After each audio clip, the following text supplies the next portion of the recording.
দর্শক, KTV news 24 এর ক্যামেরায় আপনাদেরকে আবারও স্বাগতম। আমি সুজয় মজুমদার এই মুহূর্তে যুক্ত আছি।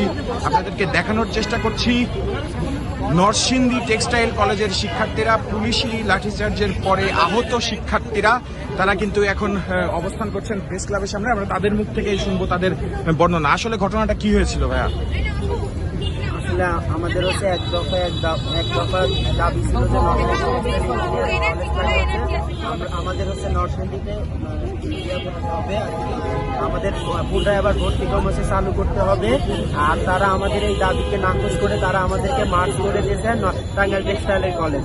আমরা এটা কোনোভাবে মানতে বাধ্য না। তারপর আজকে কি হলো? আজকে যখন আমরা সচিবালয়ের সামনে যাই তারা আমাদের উপর টিয়ার শেল সাথে হচ্ছে পানি মারে, তো আমরা আর হচ্ছে লাঠিচার্জ করে আমরা সবাই হচ্ছে আহত হয়েছি। আমি নিজেও আহত হয়েছি।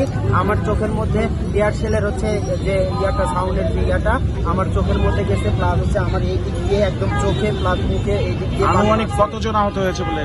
আমরা প্রায় 20 জনের মতো। শুধু হচ্ছে গুরুতর অসুস্থ আর অনেকেই মানে বেশিরভাগ স্টুডেন্টই হচ্ছে আহত হয়েছে। সচিবালয়ের সামনে থেকে 20 শিক্ষার্থী আহত। দর্শক, সেই খবরই সেই আহতদের খবরই কিন্তু আমরা আপনাদেরকে তুলে ধরার চেষ্টা করছিলাম। দর্শক, আমরা কিন্তু দেখছি তারা কিন্তু নরসিংদী টেক্সটাইল কলেজের শিক্ষার্থীরা তারা তাদের দাবি আদায়ের লক্ষ্যে এসেছিলেন। আপনাদের দাবিগুলো যদি একটু বলতেন আপু। আমাদের তো এক দফা দাবি ছিল নরসিংদী টেক্সটাইল ইঞ্জিনিয়ারিং কলেজটা তো বন্ধ করে দিয়ে তারা আমাদেরকে ট্রান্সফার করে দিতে চাচ্ছিল। তো এটা তো আমাদের 6 মাস ধরে এই দাবিটা ছিল। এটা নিয়ে আসার জন্য আজকে তো পুলিশ এলোপাতারি সবাইকে মারধর করলো, দেখলেন। এই দাবি মেইনত দাবি ছিল নরসিংদী টেক্সটাইল ইঞ্জিনিয়ারিং কলেজ নরসিংদীতে প্রতিষ্ঠিত হবে, সেটা তো তারা করেনি, উল্টা তারা সেটা বন্ধ করে দিয়েছে। এখন কোথায় প্রতিষ্ঠিত হবে বলেছেন?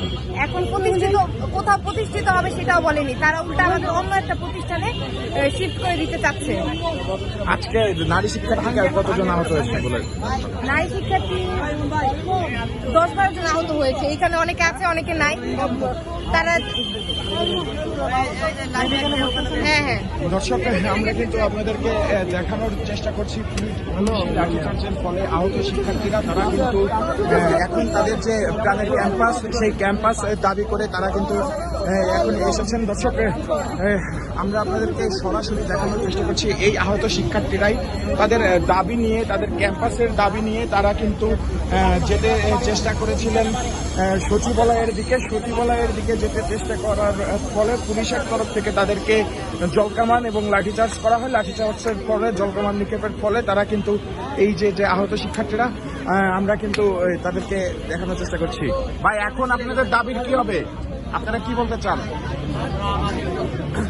আমরা আমাদের কলেজে ফিরে যেতে চাই। নরসিংদী টেক্সটাইল ইঞ্জিনিয়ারিং কলেজ থাকবে এবং আমাদের ওইখানে ভর্তি প্রক্রিয়া চালু হবে এবং আমরা ওইখানে স্টে করতে চাই। আমরা টাঙ্গাইলে কোনো জায়গায় যেতে চাই না এবং আমাদের কলেজকে বন্ধ করে দিয়ে অন্যত্র ট্রান্সফার করে দিচ্ছে আমাদের। এটা আমরা কোনোভাবেই মানি না। আজকের পর থেকে আপনাদের আন্দোলন কিংবা পরবর্তী কর্মসূচি কিংবা আলটিমেটাম আছে কিনা? আপা এখন না, একটু পরে আমরা আলটিমেটাম দিব।